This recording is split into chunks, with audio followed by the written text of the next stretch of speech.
streets of Brooklyn, where stories grow wild, to the glow of the stage where the dream meets the child. A quiet flame, a hidden spark, drawn to the words that lit up the dark. Curtains rose, and so did he, finding power in poetry. One voice, one mic, one sacred truth. Every word he spoke uncaged the youth. He saw the world try to silence the bold, but his soul was wired to break the mold. Welcome to Born to Speak to You TV. I'm your man, Calvin Gibbs, and we have a great show for you today. This episode is titled The Gift of Service: How Ordinary People Make Extraordinary Impact During the Holidays. This holiday season, while the world sparkles with lights and celebrations, something else shines just as brightly. People. Ordinary people. People who give their time, people that give their talents, people that give their hearts to lift someone up. On today's Born to Speak to You TV, we're unwrapping a different kind of gift, the gift of service. And joining me is someone who has seen firsthand how small acts of kindness can make big change. So don't go anywhere, because what you're about to hear today might inspire your next act of kindness. This is Born to Speak to You TV.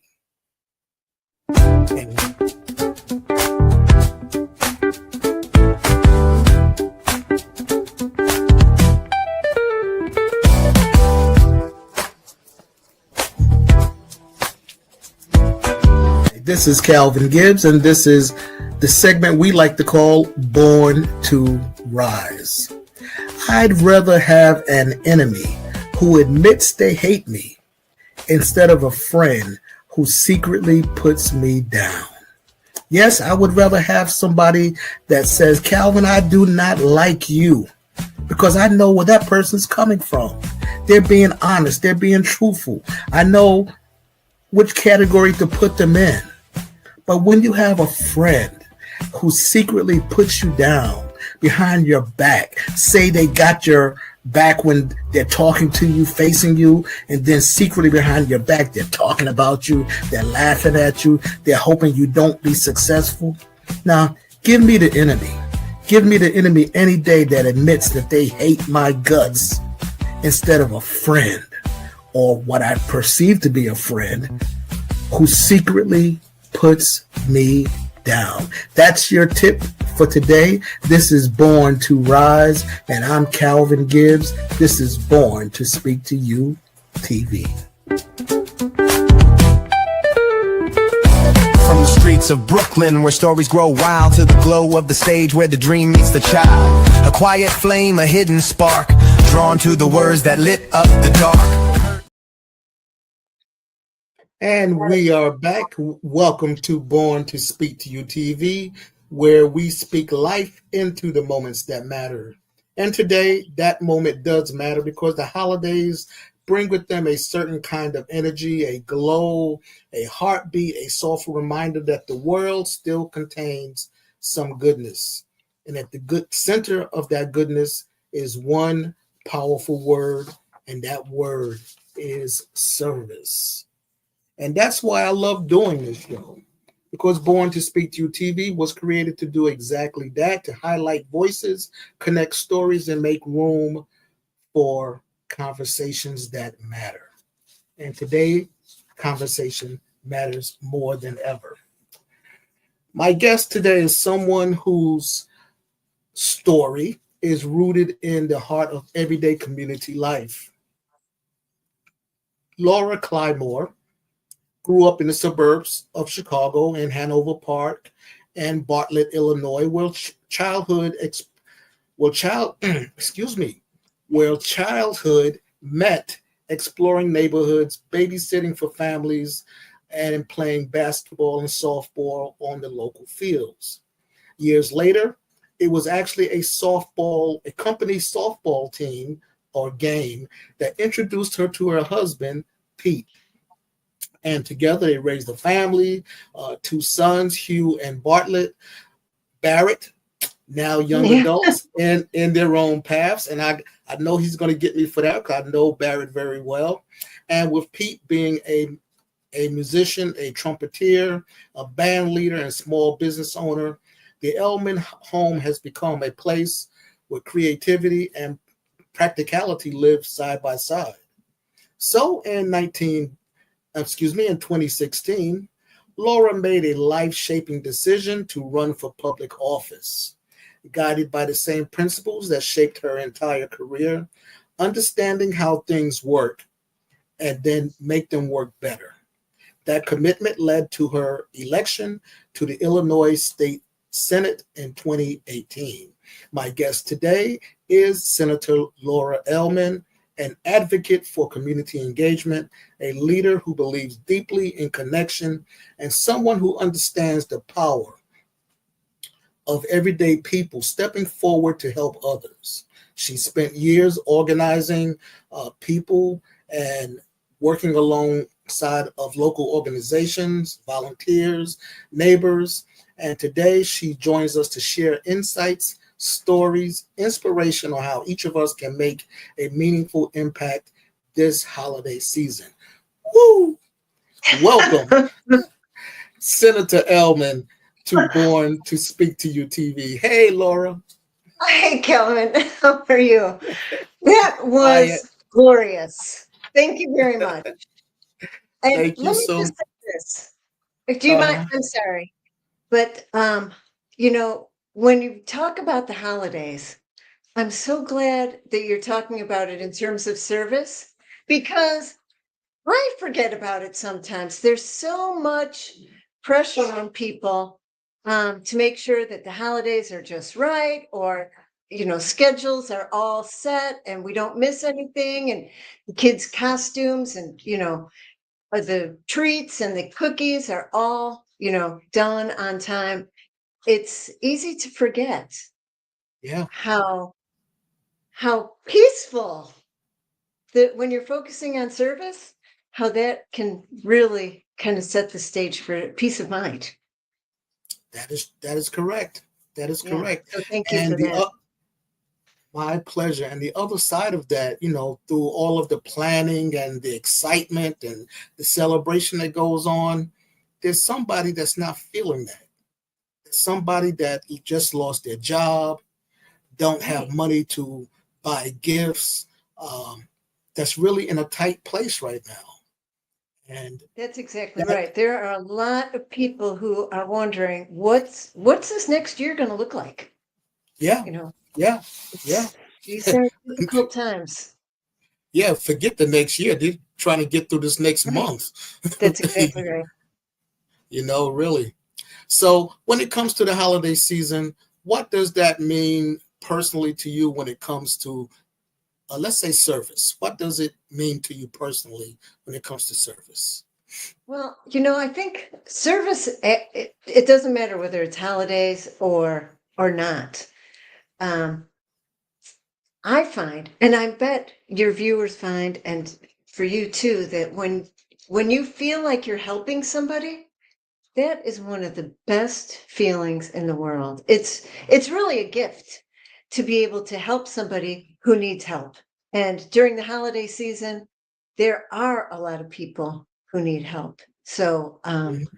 I urge people, seek out, if you need help, please seek it out, because there are people who really want to help and serve and give those gifts that they have to others. So That's right. That's right. And just a couple of hours ago, I had to take a package back to Kohl's to send back to Amazon. And I was in this long line of people. mhm. You would you would think that it was the day after Christmas or something like that, as long as that line was. And for like 10 minutes, I decided to just turn around to the person in back of me and start a conversation. Next thing that I knew, there was like five of us talking, laughing, having a good time. And I was like, you know what? This is taking away some stress. I feel less Right. stress, and hopefully they did, because they were laughing and smiling and everything. And that's what it's all about, an act of kindness. It doesn't have to be big, it doesn't have to Nope. cost a lot. Just do something where you are, right? just those little small reminders that we're neighbors, that we're all in this, even if we're not in it together, we're here together. Hmm. Just That's like right. this past weekend, we had a lot of snow. Yes, And we did. one of the nicest things about all of this snow was the number of neighbors outside shoveling each other's sidewalks, helping, shoveling, or if somebody's got a snow blower coming over and, doing the rest of their driveway. And yeah, there were like three or four of us out there just helping and, you know, doing what we can to be neighborly. It felt great. Yeah, It was a really nice part yeah, of the weekend. that's right. That's right. Yeah. And as you said, that's part of the service. There's a lot of seniors that live by themselves. They can't get out there and shovel the snow. Um, so get out there and try to help somebody. One of my neighbors actually came by and shoveled our walkway and everything. And I told him, I said, "You've earned yourself a beer on a hot day in June. I will find you and we will celebrate. Thank you very much." Because that's what it's all about, helping somebody and being and recognizing that help as I Yeah. did, and acknowledging that. And it's like, I'm going to pay you back. The first hot day we have in June, we got some cold ones coming, you know. so, so so he laughed at everything, but really, I really appreciated it because um, there's a lot of seniors in this Yeah. community that don't have anyone to help. The neighborhood app just exploded over the weekend with all the snow and people asking if anybody had uh, a snowblower or knew some young people to come by and shovel for them because they couldn't do it. Right. First thing I was thinking, well, why didn't you plan for this early? You knew the snow was coming, but we're talking Yeah. about seniors here, and oftentimes they live in the moment, right? They live in the It's moment. not all, because that could be a really big deal. Hmm. Yeah. I know I Yeah. don't want to fall on ice. Yeah. No, thank Um, you. It's not worth it. uh, I've had my fun doing that, and my wife Me too. laughing at me because I couldn't get up. don't want to don't want to do that again. So let's talk about we talked about some of the lesser known needs that people face during the holidays. We talked about seniors alone, families that could be between jobs right now. Right. We've gone through a change in this country where people have lost their jobs, may not have found meaningful employment yet. And of course, we're getting back from the government layoff, the government Yeah. shutdown, I should say. People may not have their SNAP benefits in place. Um, and of course, there's mental health needs. That's a big thing this time of year. Stress and all of the day to day things, Laura, creates a lot of stress on people. Do you agree It with really that? does. Yeah. Yeah. It really, really does. Yeah. Yeah. It's So, hard. so a lot of people want to help, but they don't know where to start. What should I do? What advice would you give them? Boy, that's a good question, because sometimes it's not easy. Like, where do I turn? Um, but I think there are lots of different ways. And I Mhm. know that one of the things that I really appreciated, I was actually camping. And when I go down to Springfield, I stay in a camper. And one year, this was when I had the pop-up camper. It was really cold. I went down too early. It was winter time. And I would close up the camper on the weekends that I would go home, and I'd have to wind it down, and it had vinyl sides and a heavy top, and I was doing it by myself. And that vinyl is really stiff when it's cold, so I'd have to like hoist myself up and shimmy, put as much weight as I could. And and sometimes the owners would come out and help me, but other times it was like early in the morning, and they didn't. But one of the Mm, things that they gave me as I was leaving, or one of the weekends, was step ladder. It was just mm, like a little, like 1.5 feet tall, foldable step ladder. You can see them in any camping store. And I thought, you know what? That's observant and compassionate. And that what a great combination that is. So, people take a look around and just open your eyes to the idea that somebody might need help or somebody might be struggling. You look Hmm. around in your life, you look around in your neighborhood, and you make that observation, and then you say, then you turn on your compassion and Yeah. see how And, that, see how you can help. That's one way to do it. And it can be small, it can be big, mm, whatever it yeah, takes. Yeah. that's what I was going to say next. My suggestion is to start small. Yeah. Choose just one meaningful action, and that's a good place to start. You know, as I talked about the story with the online this afternoon in Cole's store, that's a meaningful action. That's something small. You know, I hope that those people that were online with me that I was talking to, and now that I'm a distinguished Toastmaster a few times over, I don't mind talking to anybody about anything, anywhere, anytime, you know. And I hope that they take that with them and share it with somebody else later on, because Uh-uh. of that's part of meaningful service, to receive it and then pay it forward. I Yeah. think, you know. And it's just a nice reminder that, hey, we're all humans, you know? Hmm. Hmm. We're not, Some, it's not a rat race. It's, I and believe that we were placed on this earth to help each other. So, Yep. And some people call that the butterfly effect of yeah. kindness. It goes from one person to another, and just keeps traveling. So that's what I love about that. Well, Uh, I feel like, so last month in September and October and even into November, there was ICE agents in Chicago and here in the suburbs. And I was so so taken aback by the people in Chicago and here in the suburbs who came to the aid of their neighbors and helped people, distributed whistles, distributed know your rights information, trained each other, you know, got together to help, went out to protest.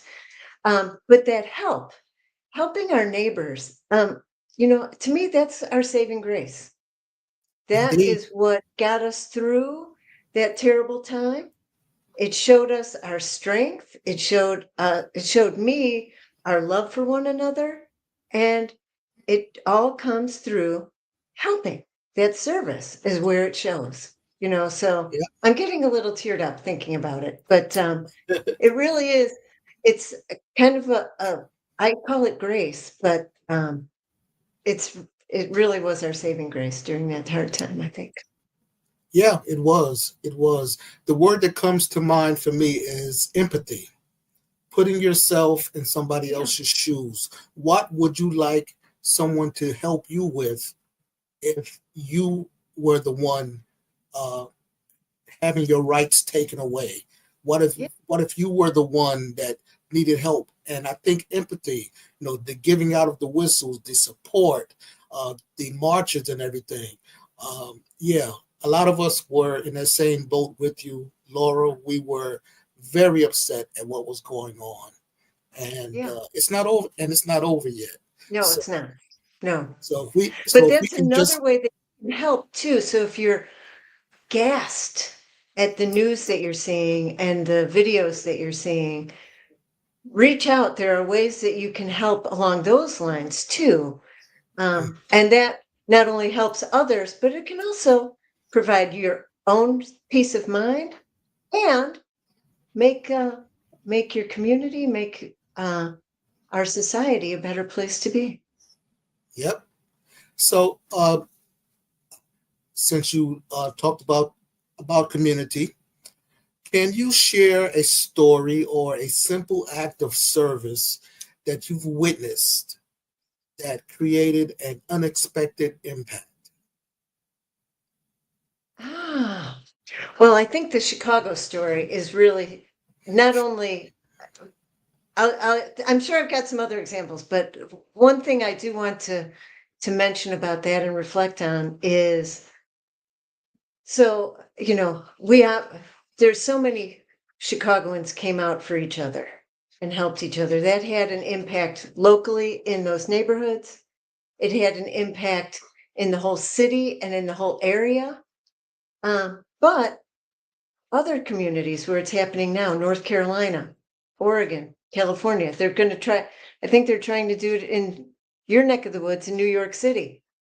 Yeah, They saw what we were doing. They're distributing whistles. They're, protesting. They're blocking ice from getting out to help their neighbors. So not only is it helping here, but then it's growing nationwide.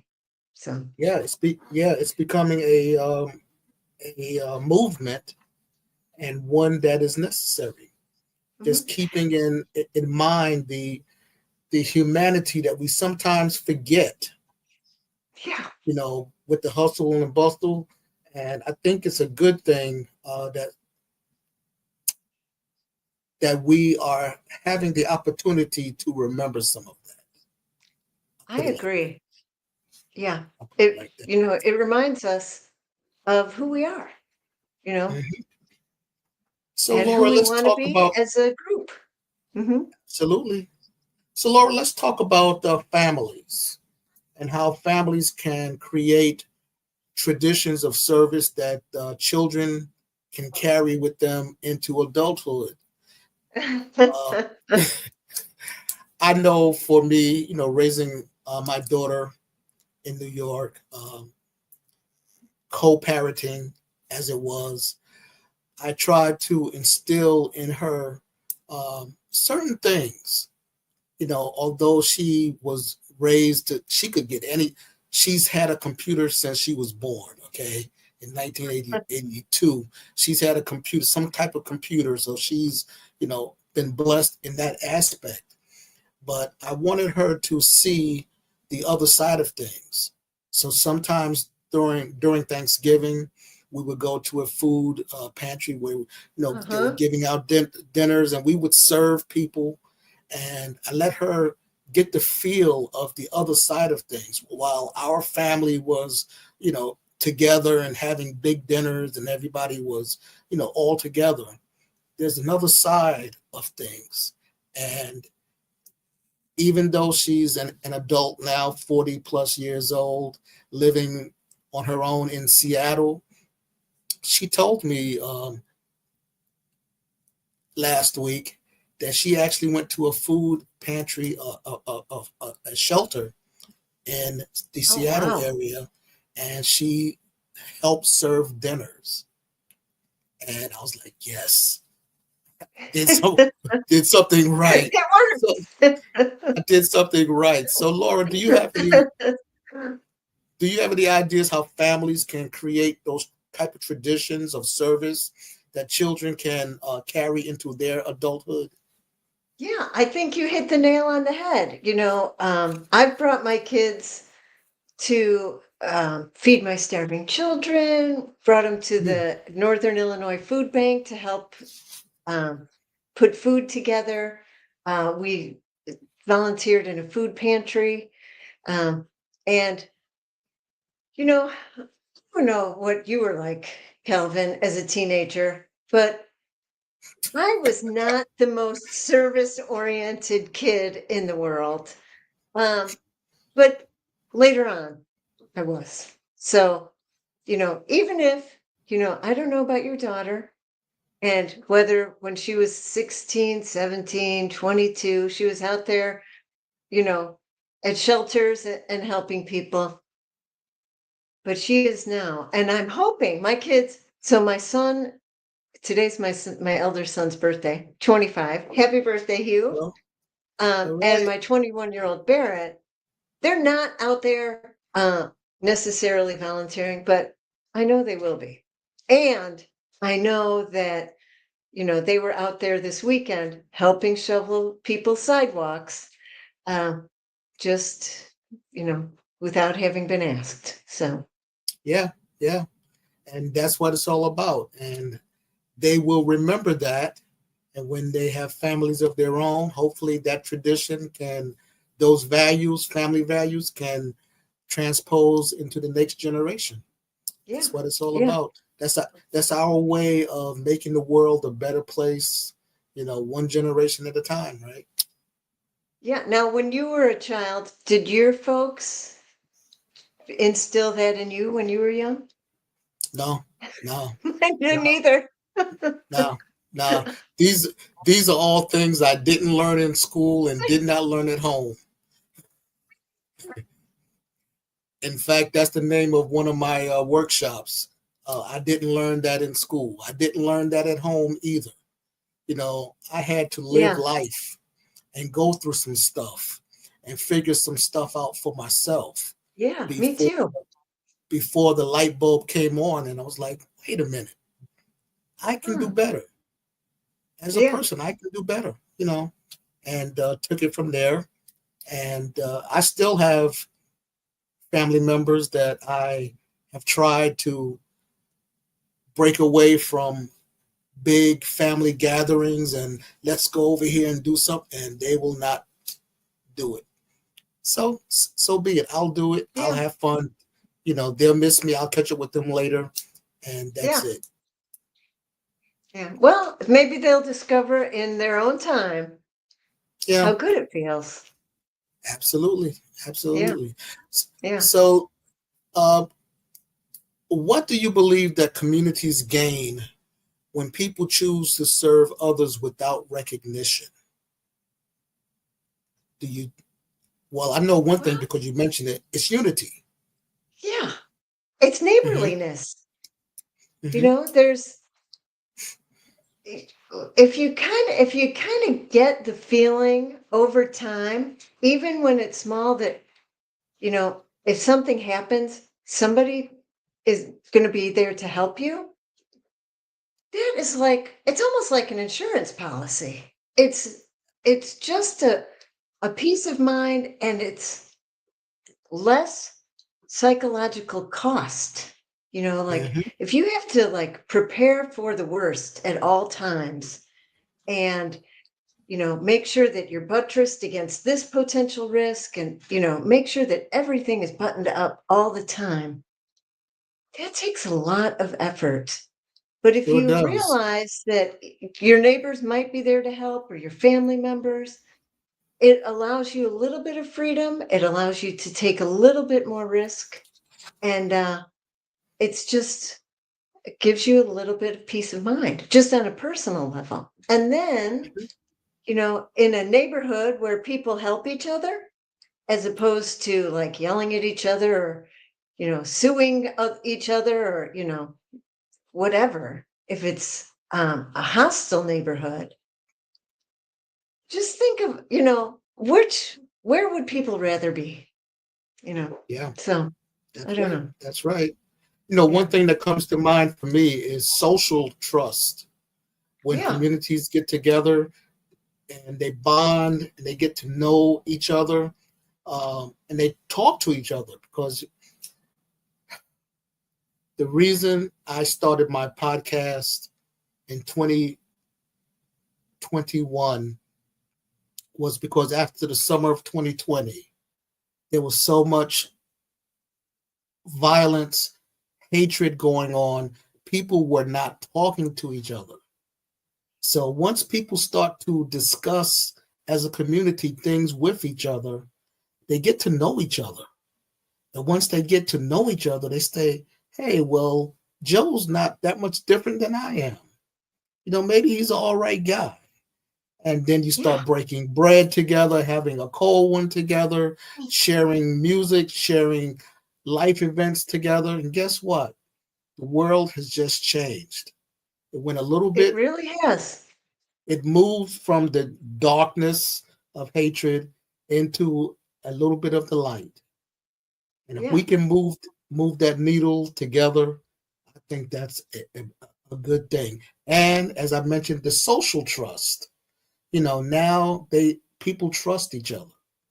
You know, you got and Illinois is a melting pot of people from all over the place, just like New York is, although a different flavor here in the Midwest than it is on the East Coast.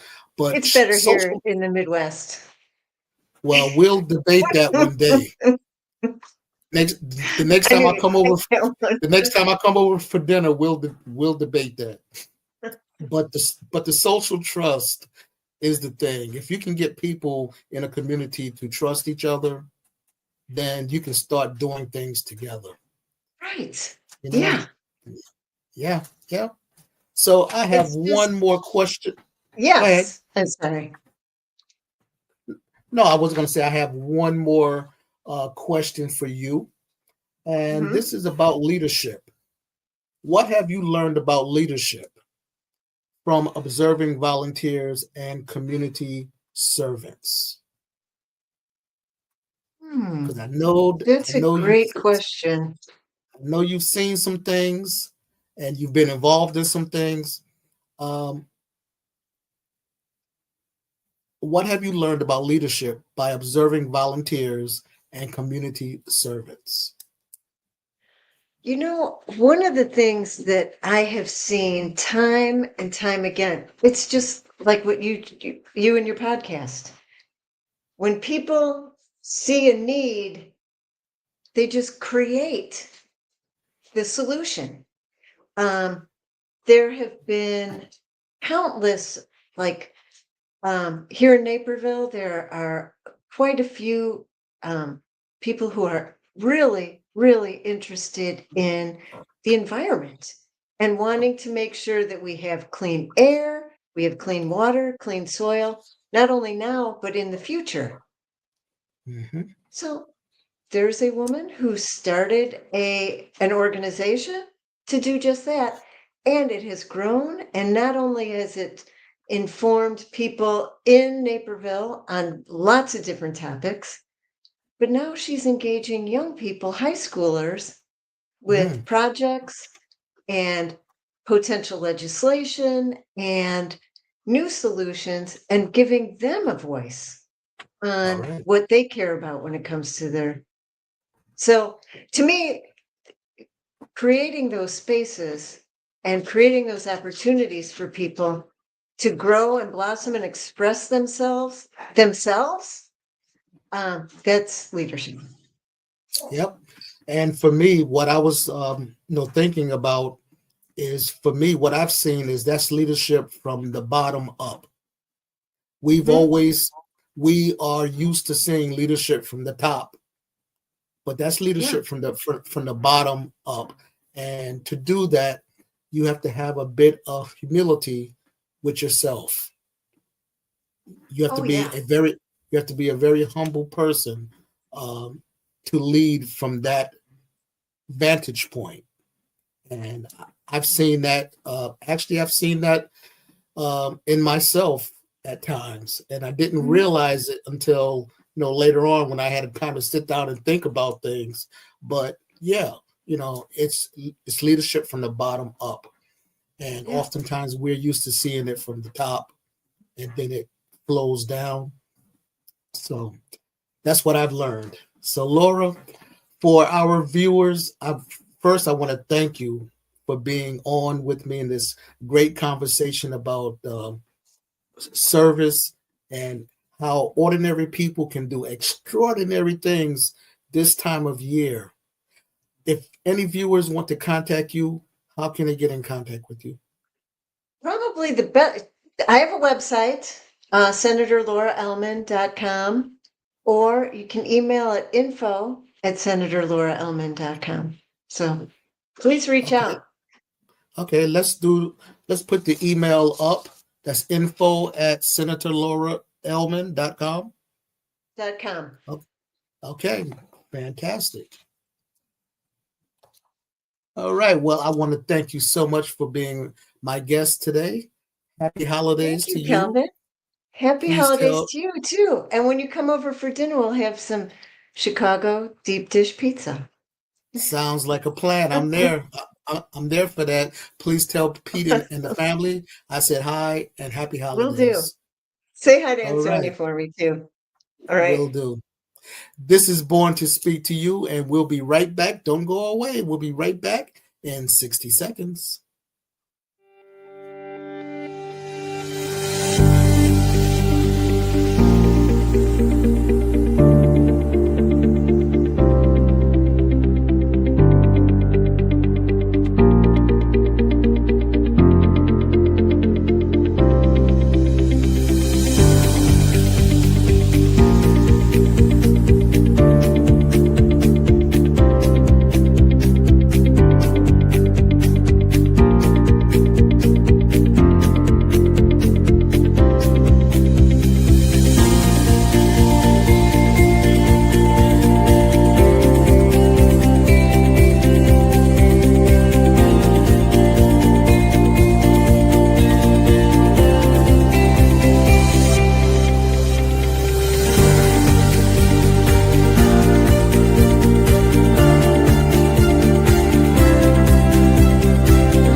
And we are back. This is Born to Speak to You TV. I'm your host, Calvin Gibbs, and today's episode is called The Gift of Service and how ordinary people make extraordinary impact during the holidays.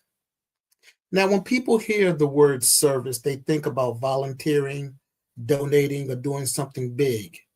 But the truth is, service is simply love with its sleeves rolled up. Service is the meals served at the shelter.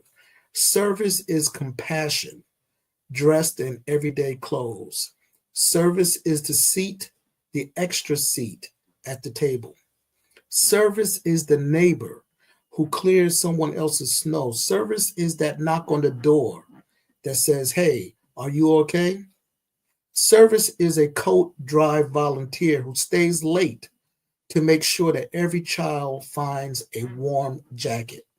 Or simply put, it's the person that says, "I'm here for you." And what I've learned is that ordinary people, everyday folks, they do some of the most extraordinary work. Service is humanity's universal language. It brings us together regardless of our culture, regardless of our class, our politics, our age, or our beliefs. And in a world that sometimes feel divided, service can remind us that we're still really one community, one people, and we're capable of extraordinary kindness. I want to tell a story that I don't tell very often, but it's one that I will never forget.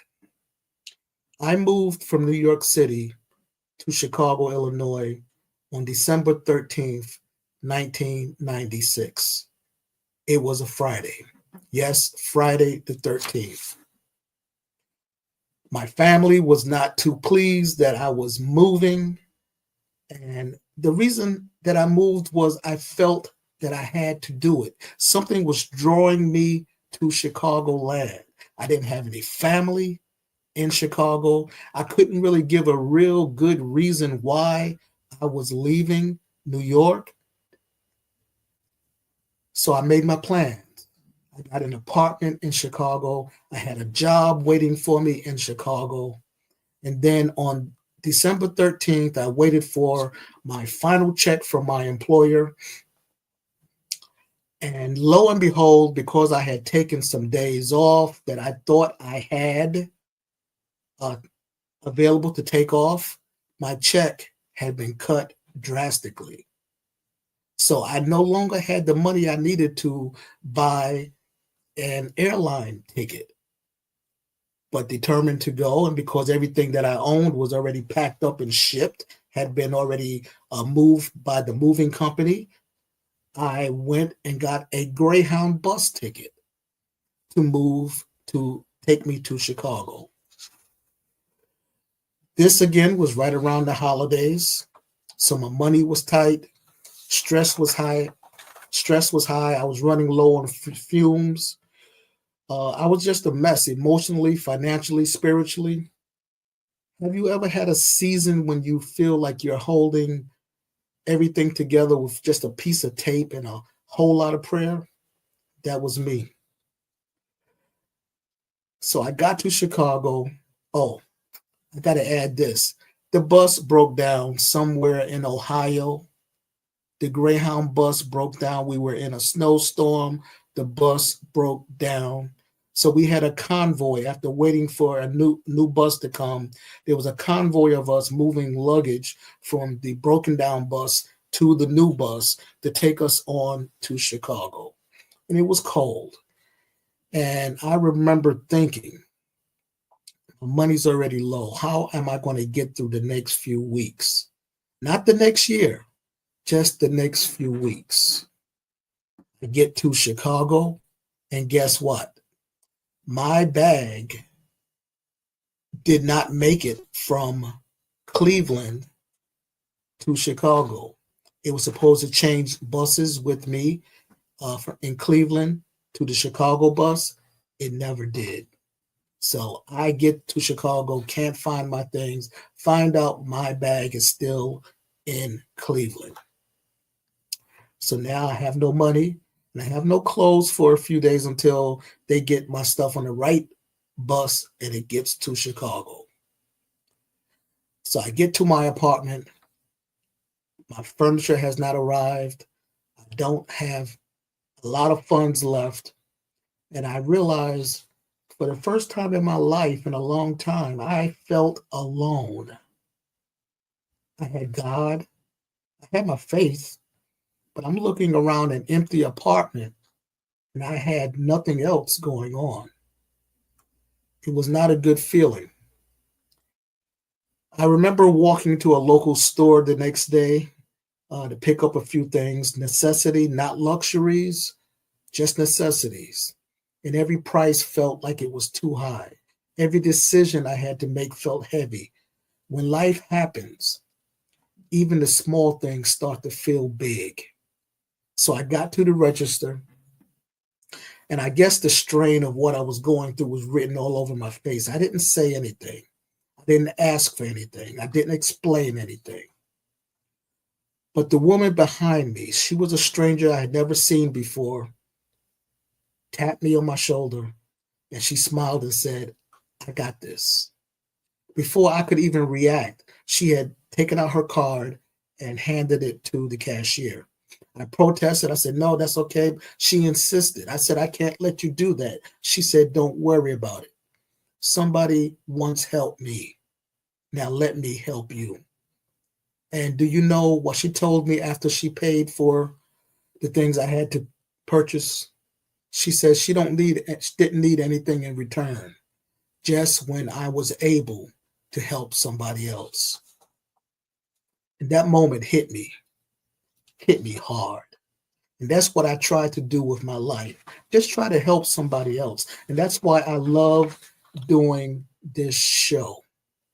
Because Born to Speak to You was created to do exactly just that, to help people highlight their voices, to help them connect stories, and to help them make room for conversations that matter.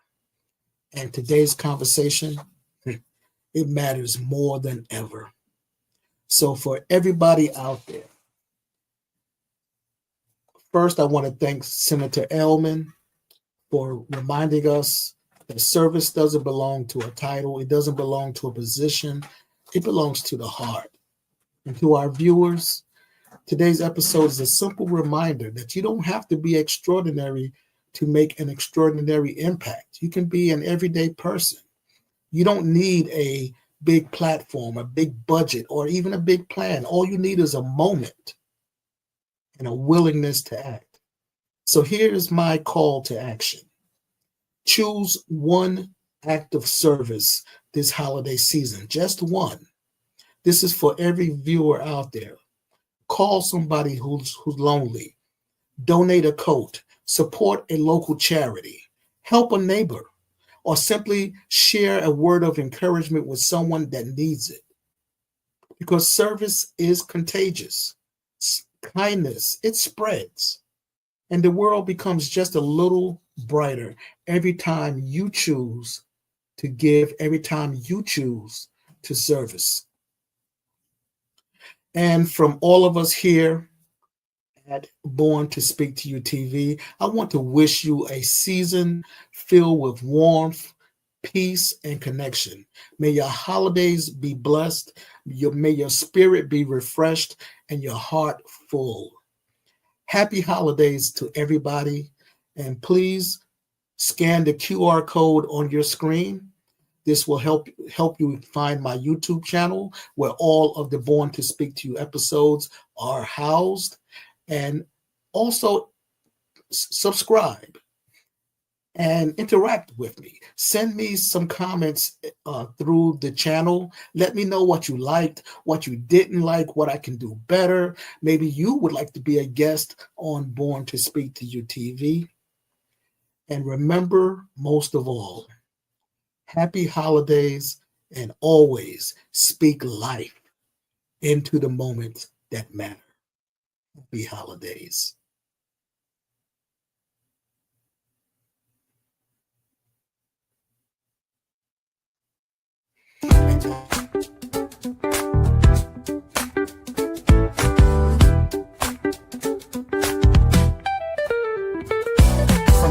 Of Brooklyn, where stories grow wild, to the glow of the stage where the dream meets the child. A quiet flame, a hidden spark, drawn to the words that lit up the dark. Curtains rose and so did he, finding power in poetry. One voice, one mic, one sacred truth. Every word he spoke uncaged the youth. He saw the world try to silence the bold, but his soul was wired to break the mold. Now he walks in purpose, pure and true. He was born to speak to you. He's got that rhythm in his truth, that fire in his flow, speaking life into the moment. Watch it grow, every phrase